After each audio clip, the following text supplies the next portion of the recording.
Hello friends, I am Nitin Dubey and in this lecture we will discuss about the lipids and its characteristics and solubility in water and other organic solutions. So start करते हैं इसे।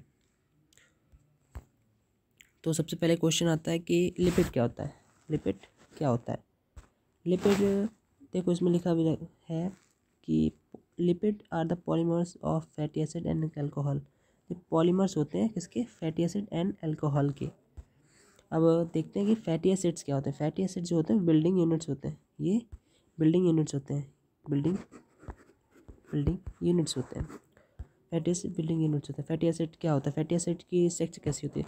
तो इसमें देखो लिख रखा है, fatty acid is the hydrocarbon chain with hydroxy group and carboxyl group in the chain. Structure of fatty acid नीचे दे रखी है, देखिए इसमें हाइड्रोकार्बन चेन देखो ये दिख रही है, हाइड्रोकार्बन चेन होती है।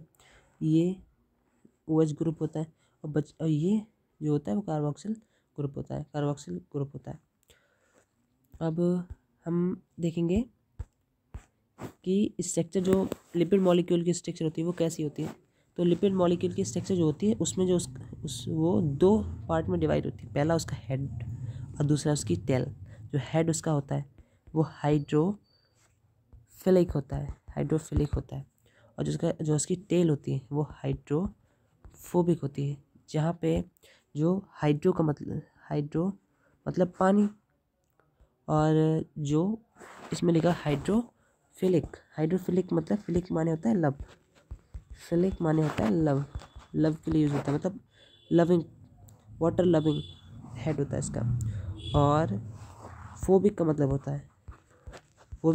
होता है हीट करना, किसी चीज़ को हीट करना। तो इसका जो हेड होता है वो हाइड्रोफिलिक होता है और जो टेल होती है वो हाइड्रोफोबिक होती है।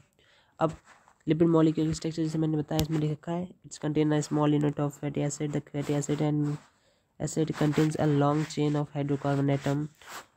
The lipids molecule has hydrophilic head and hydrophobic tell. लिख रखा है, देखो मैंने आपको बताया था कि हेड जो होता है हाइड्रोफिलिक होता है, जो टेल होती है वो हाइड्रोफोबिक होती है। तो अब कैरेक्टरिस्टिक्स पढ़ लेते हैं लिपिड्स के। तो लिपिड्स वर्ड है वो ग्रीक शब्द के लिपोस से लिया गया है, जिसका मतलब होता है फैट। जो इसकी इम्पोर्टेंस होती है, जैसे सेल मेम्ब्रेन में इसकी इम्पोर्टेंस होती है, ये सॉल्यूबल होता है ऑर्गेनिक कंपाउंड्स में, जैसे अल्कोहल हो गया, बेंजीन हो गया, और नॉन पोलर कंपाउंड्स बचे हुए बहुत हैं। अब ये सॉल्यूबल होता है किसमें? पोलर कंपाउंड, जैसे वाटर हो गया, ETC में और भी होते हैं। अब इसके बारे में पढ़ेंगे हम। इसकी बाइलेयर क्या होती है? लिपिड बाइलेयर क्या होता है? लिपिड बाइलेयर जब दो लेयर्स होती हैं लिपिड का, एक मॉलिक्यूल ये हो गया लिपिड मॉलिक्यूल हो गया, LP हो गया, लिपिड मॉलिक्यूल हो गया। इसके जब ये लेयर्स बना लेता है, सिंगल लेयर, यहाँ तक इसने एक सिंगल लेयर बना ली, इसका एक सिंगल लेयर ये है। जब दो आपस में अटैच हो गए, किससे?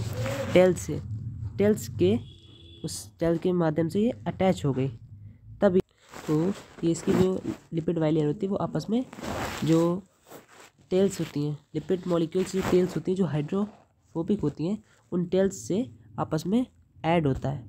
ये टेल्स हो गई, इनसे अटैच है। देखो आप जैसे देख सकते हैं, इसकी जो टेल्स होती है वो अंदर की तरफ और जो हेड होता है वो बाहर की तरफ होता है। अब हम बात करेंगे कि फैटी एसिड जो चेन होती है कैसी होती है। फैटी एसिड जिस मैंने आपको पहले बता चुका हूँ, फैटी एसिड की चेन हाइड्रोकार्बन चेन होती है। इसमें कार्बोक्सिल ग्रुप ऐड होता है, और OH ग्रुप भी ऐड होता है। तो ये तो हो गई फैटी एसिड की चेन। अब ये था last. I hope you enjoyed and got some knowledgeable thing about lipids. I will tell you about the type and other functions of lipid in my next video. Thanks for watching.